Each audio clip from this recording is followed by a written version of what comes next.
गठबंधन एक हो चुका है, गठबंधन की सरकार बनने के लिए तैयार है। क्यों तैयार है? क्योंकि सब समझ चुके हैं। लेकिन गठबंधन में इस देश की जो आयरन लेडी है मायावती जिनको कहते हैं, दलितों का सबसे बड़ा फेस है और पूरे देश में उनकी पार्टी है, पूरे देश में उनका वोट है।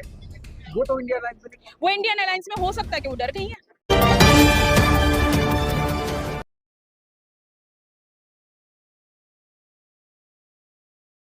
तो कहीं नजर ही नहीं आ रहा है।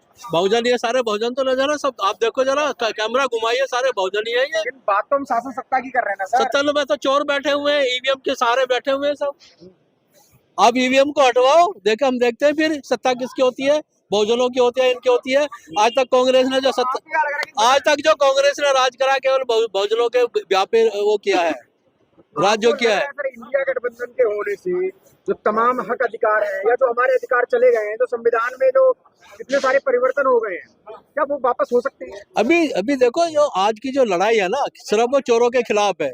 जो चोर चक्के करके जो है ना, चोरी चकोरी करके जो ईवीएम के थ्रू जो गवर्नमेंट बना ली है, तो आज लड़ाई उनसे लड़ी जा रही है। बात उनके संविधान को बचाने की बात है। जो हिंदू मुस्लिम करते हैं, जो ये कहते हैं हिंदू राष्ट्र बना लूंगा, हिंदू राष्ट्र कैसे बना लेंगे? यहाँ तो बहुत सारे धर्म है, फिर तो सबको अपना राष्ट्र बनाने का हक है। हिंदू राष्ट्र कैसे, हाउ यू कैन से ये हिंदू राष्ट्र हो सकता है या मुस्लिम राष्ट्र हो सकता है? क्या लिखते हैं सर अपने धर्म में? मैं शेड्यूल कास्ट हूँ, चूड़ा हूँ, चमार हूँ, जिसको कहते हैं ये लोग बंगी कहते हैं ना, मैं उनमें से हूँ। अब न किसको, मैं रिलीजन में मैं शेड्यूल कास्ट हूँ, वाल्मीकि हूँ। मेरा तो कोई रिलीजन है ना, मैं हिंदू हूँ ना मुस्लिम हूँ ना मैं सिख हूँ ना इसे मैं शेड्यूल कास्ट हूँ। ठीक है, तो ऐसे में कुछ और भी जी। प्रीति डोगरा जी हमारे साथ है, क्या कहेंगे? संविधान की जो लड़ाई है लगातार चल रही है, कैसे बचेगी? संविधान की लड़ाई देखिए सर, जनता जनार्दन। अगर संविधान को बचाना है तो जनता को एक होना पड़ेगा। अगर जनता एक हो जाती है और समझ पाती है इस बात को, वैसे तो जनता समझ गई है। देखा जाए तो आजकल जैसे आप लोग हैं, मीडिया के थ्रू बहुत अच्छे चैनल्स भी है, ये बड़े बड़े चैनल्स तो सब बिके हुए हैं। लेकिन आजकल जो देखा गया है कि यूट्यूब पे देखिए आप, यूट्यूब चैनल्स जो है वो सच दिखाते हैं। तो मेरी बहुत सारे लोगों से ये भी एडवाइस रहती है, लोगों को समझाना रहता है कि आप बड़े बड़े चैनल्स को छोड़ के छोटे छोटे चैनल्स देखो। आजकल इंस्टाग्राम्स देखो, यूट्यूब चैनल्स देखो, उसमें आपको सच्चाई पता चलेगी कि संविधान के साथ कितना बड़ा खिलवाड़ हो रहा है, जनता के साथ कितना बड़ा खिलवाड़ हो रहा है। लेकिन जनता जनार्दन है, जनता ने पहले भी अपना जलवा दिखाया है और मैं उम्मीद करती हूँ कि जनता इस बार भी अपना जलवा दिखाएगी। हम मानते हैं ईवीएम बिका हुआ है, तो मनुवाद को ही रही है ना, जनता मनुवाद को जिता रही है। लेकिन अब देखो, मेरी बात सुनिए आप, गठबंधन एक हो चुका है, गठबंधन की सरकार बनने के लिए तैयार है। क्यों तैयार है? क्योंकि सब समझ चुके हैं। लेकिन गठबंधन में इस देश की आयरन लेडी है मायावती जिनको कहते हैं, दलितों का सबसे बड़ा फेस है और पूरे देश में उनकी पार्टी है, पूरे देश में उनका वोट है। वो तो इंडिया अलायंस में नहीं। वो इंडियन अलायंस में हो सकता है कि वो डर गई है, साफ कहना।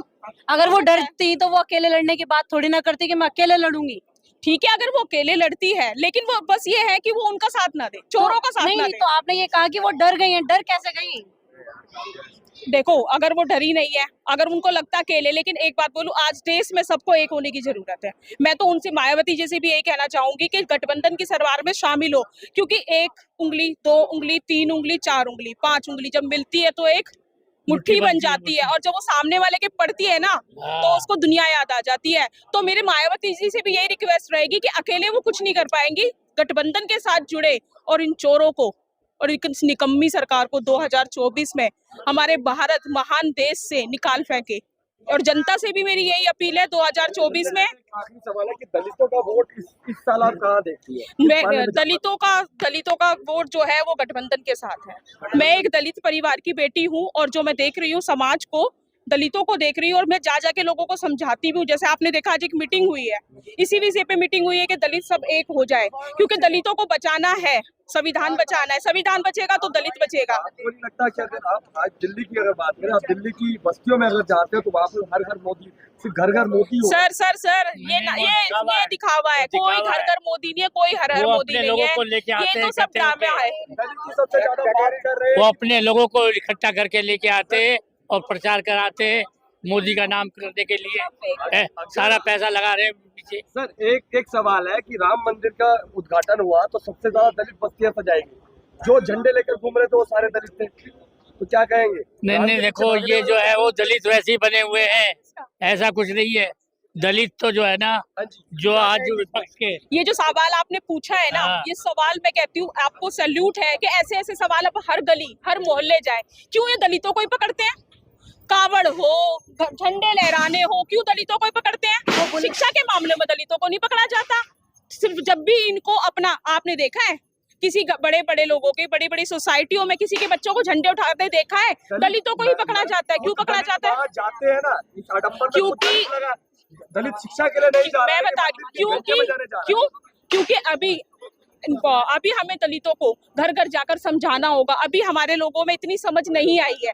यही विषय पे तो आज हम लोगों ने मीटिंग की है कि लोगों के पास जाए, उनको समझाएं कि उनको पागल बनाया जा रहा है, उनका इस्तेमाल किया जा रहा है। ये हमें सारी कॉलोनियों में जाकर अपने दलित भाई बहनों को समझाना होगा कि इस्तेमाल ना हो। तो क्यों कैसे दलित? आप दलितों को मंदिरों से निकाल के मंदिरों की जो घंटियां शिक्षा। बजा रहे हैं, शिक्षा शिक्षा हमारा हथियार है। अगर दलितों को हमें अच्छे लेवल पे लाना है, अच्छे अधिकार में लाना है, विधायक बनाना है, राज्यसभा में लाना है, सांसद में लाना है, विधानसभा में लाना है, तो सबसे बड़ा हथियार दलितों का है शिक्षा। और ये इसके लिए हमें एक अभियान चलाना चाहिए। महंगी हो चुकी है ना, 1 करोड़ का 1 डॉक्टर बन रहा है। सर, चाहे कितने भी करोड़ का बन रहा हो, मेहनत कीजिए। बाबा साहेब ने कहा था पढ़ाई करो, संगठन बनाओ, मजबूत बनो। वो भी तो थे बाबा साहेब। सबको रट गए हैं, जी। लेकिन जो जमीनी हकीकत देखा जाए तो वहाँ तो सब कुछ खत्म है ना। ये हम लोग हैं ना, जो सब थोड़ी ना खत्म हुए हैं। सब लोग जाएंगे, समझाएंगे, तभी तो सब कुछ होगा।